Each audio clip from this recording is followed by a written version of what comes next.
Sur le site du Rav Djinovitch pour vous libérer, pour être heureux, pour comprendre l'histoire de la volonté du Créateur Tout-Puissant et le mensonge des médias aujourd'hui qui veulent justement qu'on tombe dans la laïcité, qu'on n'étudie pas la vérité, la Torah.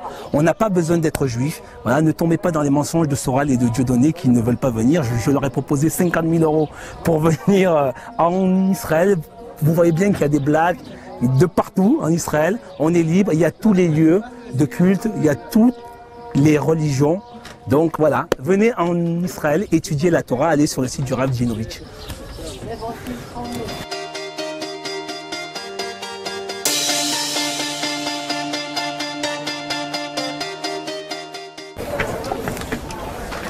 Et donc on se retrouve encore avec le Rav Djinovitch et on fait la continuité donc avec Abraham qui a eu donc un fils, donc voilà, Isaac donc dans la Bible.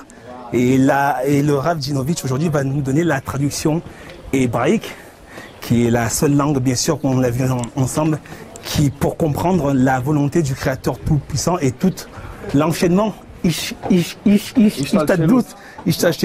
Voilà. Bon, déjà, il faut comprendre que maintenant, ce qu'on va faire, c'est qu'on va rentrer dans l'endroit lui-même où se trouvent les différents mausolées. Pour l'instant, on était en bas. Comme je l'ai expliqué, on était donc à l'endroit où se trouvent véritablement les tombes, et maintenant on est monté dans les escaliers et on va se trouver dans la salle qui d'une certaine manière représente symboliquement les endroits Abraham et son épouse Sarah, Yitzhak, Rivka, Yaakov, Léa. Alors donc c'est ce qu'on va voir, on va rentrer donc c'est à cet endroit plus qu'en bas que les gens viennent se recueillir, parce que bon, cet endroit, même si ce n'est pas l'endroit authentique au niveau de l'emplacement, a déjà l'avantage d'avoir bon, ce mausolée sur chaque tombe qui représente et qui permet un recueillement plus ressenti. Et puis bon, c'est un endroit qui est fermé aussi, donc qui permet d'avoir une synagogue, d'avoir un endroit de prière, il y a des livres, etc. Ouais. Donc on va rentrer maintenant. Alors donc, qui était donc Isaac alors? C'est super important d'expliquer aux gens. Alors Isaac, bien sûr, c'est le fils, si j'ose dire, le fils miraculeux d'Abraham et de Sarah, qu'ils ont eu en dépit des lois de la nature et en dépit de toute logique, puisque comme on le sait, Abraham et Sarah étaient stériles. Oui. En plus, d'après notre tradition, ils étaient vieux. Bon, ils étaient stériles, ils étaient vieux, mais le pire de tout, c'est que notre tradition rapporte que Sarah avait même un problème au niveau de la matrice, elle n'avait pas de matrice. C'est un problème génétique qui est très connu, je veux dire. D'accord. Hein. Et donc, elle avait une matrice fermée ou pas suffisamment grande pour permettre à un fœtus de se développer. Et donc, elle était physiquement dans une situation d'impossibilité totale de concevoir un enfant.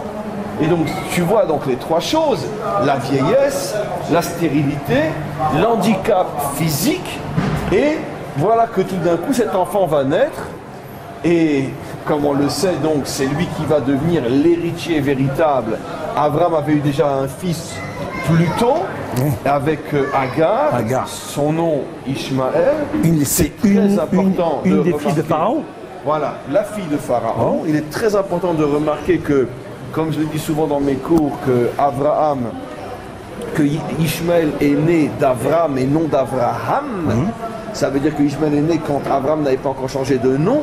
Ça veut dire qu'il n'était pas encore celui que l'humanité tout entière appelle Abraham. Donc Ishmaël n'est pas né d'Abraham, il est né d'Abraham. Et d'ailleurs, ce qu'on a appris dans vos cours, c'est pour ça qu'il faut la Torah orale. Abraham fait l'erreur de Adam d'écouter sa femme. Non, au contraire. Non, la première fois. L'écouter. Avec Ishmaël, mais il fait quand même une faute, or qu'il aurait pu réparer. Oui. Et oui, par rapport à Ève, qui dit mange le fruit, sa femme lui dit fais-lui un enfant pour avoir une descendance, or que le Créateur Tout-Puissant l'avait déjà mise en garde, qu'il aurait donc un enfant. Oui, et d'une certaine manière, oui, c'est un sujet effectivement très épineux, très complexe. Effectivement, tu poses une question. C'est un tikoun, il aurait pu faire un tikoun s'il l'avait pas. C'est incroyable. À partir du moment où Hachem lui promet qu'il aura un enfant, qu'est-ce qu'il a besoin d'essayer d'en avoir par un autre moyen? Bon, c'est un sujet en soi. Mais quoi qu'il en soit, donc on revient maintenant sur Yitzhak. Yitzhak donc naît d'une manière qui est complètement surnaturelle. L'idée est claire. À partir du moment où l'histoire de ce peuple, dont le premier membre réel est Yitzhak, dans la mesure où l'histoire de ce peuple est une histoire qui va être complètement surnaturelle, comment on peut comprendre qu'un peuple qui est né il y a 3500, il y a 4000 ans, est toujours aujourd'hui, je veux dire, un des peuples phares de la civilisation du monde, alors que toutes les civilisations qui vivaient à cette époque-là ont toutes disparu, en tous les cas elles ne sont plus ce qu'elles ont été. Nous on est toujours le même peuple juif, avec la même Torah, avec les mêmes ancêtres, avec le même Abraham, etc., le même Yitzhak. Ça veut dire qu'on est véritablement les héritiers concrets, sans transformation aucune de ce que nous avons été dès nos origines. C'est un des plus grands miracles de l'histoire humaine qu'un peuple arrive à traverser l'histoire sans disparaître, surtout un peuple qui n'était de loin pas le plus puissant, pas le plus nombreux, pas le plus fort, un petit peuple, et qui a traversé l'histoire, et en plus un peuple éparpillé aux quatre coins de la terre, un peuple méprisé, persécuté, poursuivi par tout le monde. C'est unique dans l'histoire. Donc comme le maître du monde savait que ce peuple devrait être doté de forces surnaturelles pour défier les règles, les limites et les lois de ce monde, automatiquement il voulait que le père fondateur de ce peuple, qui est réellement Yitzhak, puisque le premier la rigueur né d'un père et d'une mère juive et né circoncis à l'âge de 8 jours, exactement, il fallait que lui-même naisse d'un miracle pour qu'il puisse transmettre dans l'ADN d'Israël le sceau du miracle. Et de faire confiance totalement à la loi Kalara, qui veut dire pour avancer du Créateur Tout-Puissant. C'est pour ça qu'il est placé sous la rigueur, comme vous nous l'expliquez dans vos cours. Et donc, il faut que vous expliquiez exactement le sacrifice. Maintenant, on va rentrer. Ici, on est dans la salle où, ici se trouve, on le voit, ici se trouve, on le voit, le caveau qui représente donc Sarah, ici. La mère donc la femme d'Abraham, l'épouse d'Abraham et la mère de Yitzhak. D'Isaac, donc pour les non-juifs, pour ceux qui en face se trouve le caveau du mari, donc d'Abraham. Voilà. Donc l'époux et l'épouse qui sont pas enterrés à l'endroit du caveau, mais en ligne droite, en profondeur, à quelques 10 ou 15 mètres en profondeur sous le sol. Et seulement, encore une fois, ce sont les caveaux qui représentent leur présence, mais ce n'est pas vraiment à cet endroit qu'ils sont enterrés. Et là, on a donc ici une porte fermée. Derrière cette porte se trouve ce dont on parle maintenant, Yitzhak et le fils. Et le fils et son épouse Rivka. Alors pourquoi ici la porte est fermée, on n'a pas accès à ce qu'il y a derrière, parce que la mosquée principale, construite bien sûr après, des siècles après, construite après sur le lieu des pères et mères d'Israël, la mosquée principale se trouve derrière cette porte, et donc pour des raisons de sensibilité que tout le monde comprend, donc l'État d'Israël, d'une certaine manière, prive, interdit aux Juifs de prier sur la tombe de ses pères et mères. Qui étaient là avant les mosquées. Évidemment. Oui, il faut le dire. Parce qu'il y a des gens qui croient encore que les médias, que les Juifs n'étaient pas là avant les autres conquêtes. Mais comme les Juifs ont toujours tendance à respecter les autres plus qu'on les respecte eux-mêmes, pour ne pas froisser la sensibilité, et donc on s'interdit à nous-mêmes, c'est l'armée qui protège ce lieu. On va voir tout à fait chose absolument incroyable. C'est un soldat qui empêche les Juifs de rentrer à cet endroit-là, il est là-bas, et donc en tous les cas seulement 3 fois par an, pendant nos fêtes, Pâques, Sukkot, et je crois encore une autre fois dans l'année, les Juifs sont autorisés à rentrer sur ce lieu et prier sur la tombe de leur papa et de leur maman. Alors que à 360 jours pratiquement par an, c'est uniquement les musulmans qui ont le droit. Ce qui est absolument incroyable, c'est qu'ils ont fait leur mosquée principale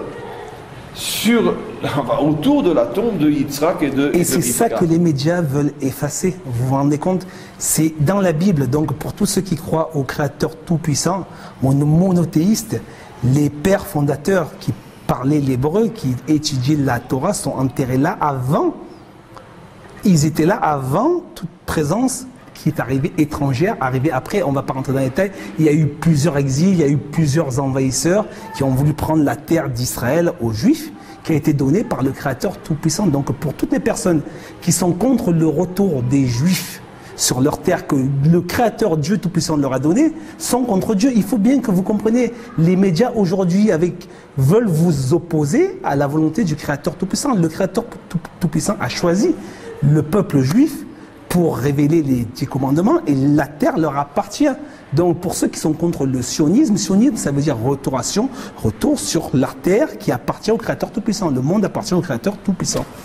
Donc il faut être dans cette rigueur que Israël représente, de ne pas dévier la loi du Créateur Tout-Puissant et de l'accomplir chaque jour. Et c'est pour ça que c'est super important d'avoir les commentaires de la Torah orale d'un rave. Alors surtout la qualité de l'Israël qu'on la connaît, c'est le don de soi, le don du sacrifice, la capacité de se donner entièrement corps et âme pour le Créateur. C'est la fameuse histoire du sacrifice où, d'après notre tradition, Yitzhak n'était pas un enfant, il n'était pas un bébé, il avait 37 ans. D'accord. 37 ans il avait. Ce qui veut dire que c'est véritablement consciemment, corps et âme, qu'il était prêt à donner sa vie pour le Créateur. J'ai 37 ans en plus, vous voyez. Donc imagine-toi, c'est énorme. Pas un enfant. La providence. Je voudrais qu'on voit justement s'il est là-bas, oui. Je voudrais qu'on voit, non. Non, il est assis ici en vérité, mais en vérité, ce soldat, entre autres, je ne sais pas pourquoi, parce qu'il a ses affaires là-bas. Oui, je ne me suis pas trompé, il a ses affaires là-bas, on peut les voir, ici.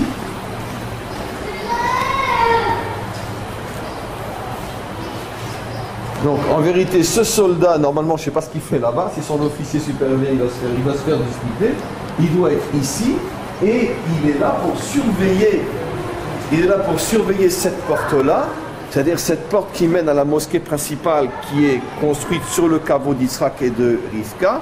Et il est là pour empêcher les Juifs de traverser cette porte et de rentrer de l'autre côté. C'est-à-dire qu'il n'est pas là, on pourrait dire, contre la mosquée. Il est là pour protéger la mosquée, pour empêcher les Juifs d'aller prier là-bas. Sur leur propre terre, des Juifs. Donc, le paradoxe. Voilà, ah ben, très bien. On voit ici la mosquée. Voilà, c'est la seule chose qui nous laisse voir, c'est la photo. Ici la tombe de Yitzhak, ici la tombe de Rivka et toute la mosquée qui est autour, donc derrière cette porte. Voilà. Et pour nous, elle ne s'ouvre que 3 fois par an. Voilà. Et de très beaux mausolées d'ailleurs, bien qu'ils ne sont pas enterrés là, ils sont enterrés en ligne droite en dessous. Mais c'est pour représenter les lieux de l'enterrement. En sachant que les Juifs étaient là avant. Ici, vous voyez aussi, ça se trouve dans la mosquée, c'est un endroit très connu qui est scellé avec un cadenas. On ouvre et c'est là que l'on descend dans les caveaux. Voilà. Alors on a une tradition absolument incroyable, mais voilà, on voit ici quelqu'un descendre. Voilà.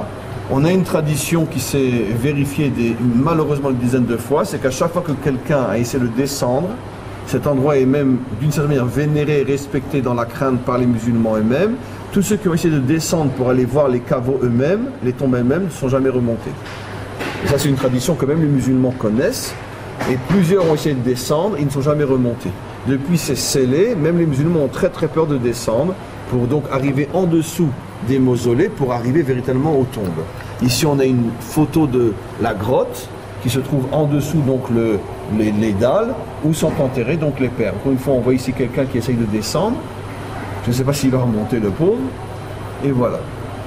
Bon, et voilà, donc c'est super important maintenant que vous compreniez que Abraham, Isaac, Jacob sont des personnages. On va aller voir Jacob tout de suite. Voilà, donc bibliques, hébraïques, qui étudiaient la Torah et qui ont transmis la volonté du Créateur Tout-Puissant en langue hébraïque, en hébreu, donc je le répète encore.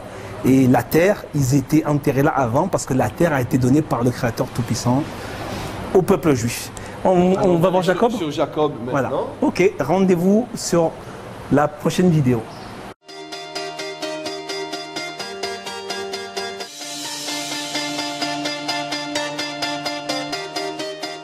Alors, donc, qui était Jacob, que vous Ici, appelez Jacob? d'abord le mari, Jacob en français.